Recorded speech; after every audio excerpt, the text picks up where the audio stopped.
जय हिंद मित्रांनो, स्वागत आहे तुमचं महाराष्ट्र ग्रीन आर्मी या आपल्या यूट्यूब चॅनलवर। आपण या व्हिडिओमध्ये बघणार आहोत वनमजूर आणि वनसेवक याची 12,000 पदांची भरती निघणार आहे, त्याबद्दल संपूर्ण माहिती।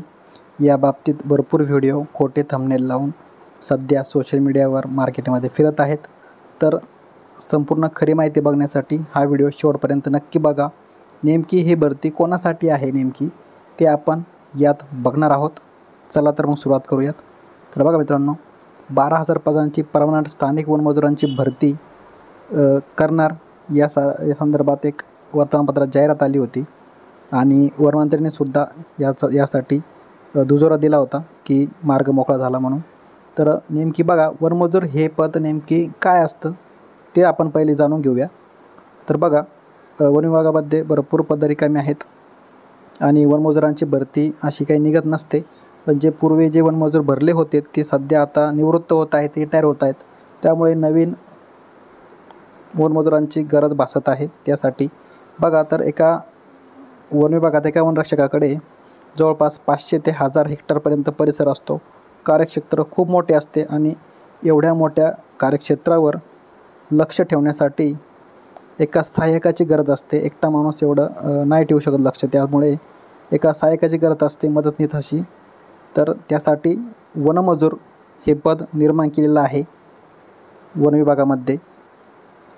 तर गस्त करण्यासाठी वगैरे आणि नर्सरीची कामे वनमजुराकडून करून घेतली जातात। या प्रकारे बघा, वनरक्षक आणि वनमजूर मिळून संपूर्ण क्षेत्रावर फिरती करत असतात, काम करत असतात आणि वन विभागामध्ये काम करत असतात। तर बघा, आता वनमजुरांचं वेतन बघा किती असतं। तर बघा, बेसिक असतो 15,000 रुपये आणि मागे भत्ता 46%। घरभाडे हे क्लासनुसार असते, शहरांच्या कमी जास्त प्रमाणात होऊ शकतं। तर एकंदरीत 25,000 ते 30,000च्या दरम्यान वनसेवकास वेतन असते।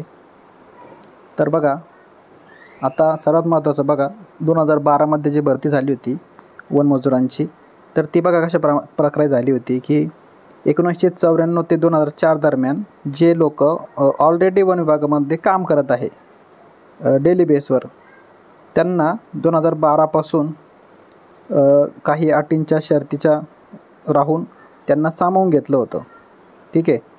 तर अशी काही भरती निघली नव्हती, जे लोक पूर्वी काम करत होते त्यांनाच सामावून घेतलं होतं डिपार्टमेंटमध्ये। आणि बघा, आत्ता मागं मंत्रिमंडळ निर्णय पण झाला होता की 569 जे रोजंदारी वनमजूर आहेत त्यांना 1989 ते 1954 दरम्यान ज्यांनी काम केलेलं आहे वन विभागामध्ये त्यांना परमनंट करण्यात आलं होतं। महाराष्ट्र शासनाचा निर्णय आहे। तर बघा, आणि सर्वात महत्त्वाचं म्हणजे दुसरी अट बघा, यामध्ये केवळ स्थानिक उमेदवारांना नियुक्ती देण्याची तरतूद करण्यात येईल। स्थानिक या शब्दाचा अर्थ म्हणजे ज्या डिव्हिजनमध्ये आपण फॉर्म भरणार, म्हणजे जो काम करतो व्यक्ती त्याच डिव्हिजनमध्ये तो लागू शकतो। तर बघा, थोडक्यात सांगायचं म्हणजे वनक्षेत्र काही हे शहरामध्ये नसतं, आपल्या गावात असतं। ज्या गावात वनक्षेत्र असतं तेथीलच तो उमेदवार पाहिजे, ही सर्वात मोठी अट आहे।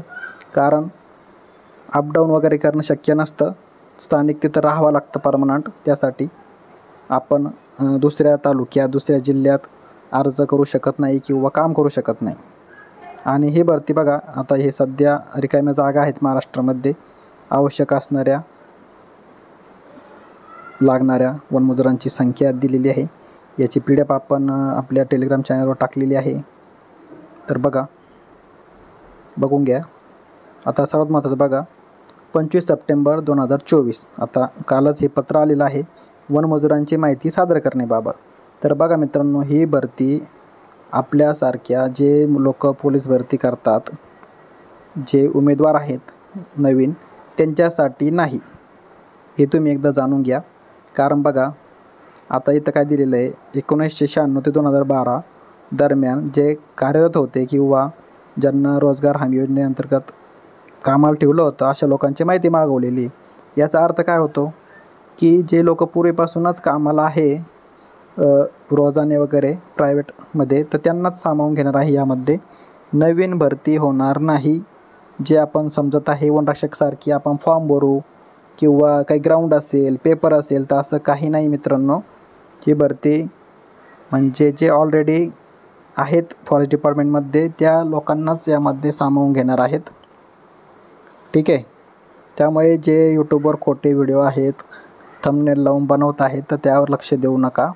ही भरती फक्त जे लोक ऑलरेडी वन विभागामध्ये काम करतात खूप वर्षापासून रोजाने वगैरे, त्यांच्यासाठी एक सुवर्णसंधी आहे त्यामध्ये परमनंट होण्याची, ना की नवीन उमेदवारांसाठी फॉर्म वगैरे भरण्यात आहे. राहिला प्रश्न वनरक्षक भरतीचा, तर बघा वनरक्षक भरतीचे आपले माहिती अधिकारात आलेली माहिती 1684 पदे रिकामी आहेत. तर त्यासाठी आपण निवेदनं देत आहोत. भरपूर विद्यार्थ्यांनी दिलेले आहेत निवेदनं, वनमंत्र्यांनी बी त्याला पॉझिटिव्ह दिलेलं आहे. पण सध्या बघा या प्रकारचं निवेदन आपल्याला द्यायचं आहे. दिलेले नसतील तर द्या तुमच्या जवळपासच्या प्रतिनिधींना. तर आता निवडणूक पण आलेली आहे आणि वनमंत्र्यांनी सांगितल्याप्रमाणे जरी पदे रिकामी असली तरी त्याला मान्यता घेण्यासाठी सामान्य प्रशासन विभागाची त्याला वेळ लागतो. तर यावर्षी नाही तर 2025मध्ये नक्की वनरक्षक भरती निघेल. आपण प्रयत्न करत राहू आणि ऑथेंटिक खरी माहिती व्हिडिओ बघण्यासाठी आपल्या चॅनलला सबस्क्राईब करा, फॉलो करा. भेटूया पुढील व्हिडिओमध्ये. जय हिंद, जय महाराष्ट्र.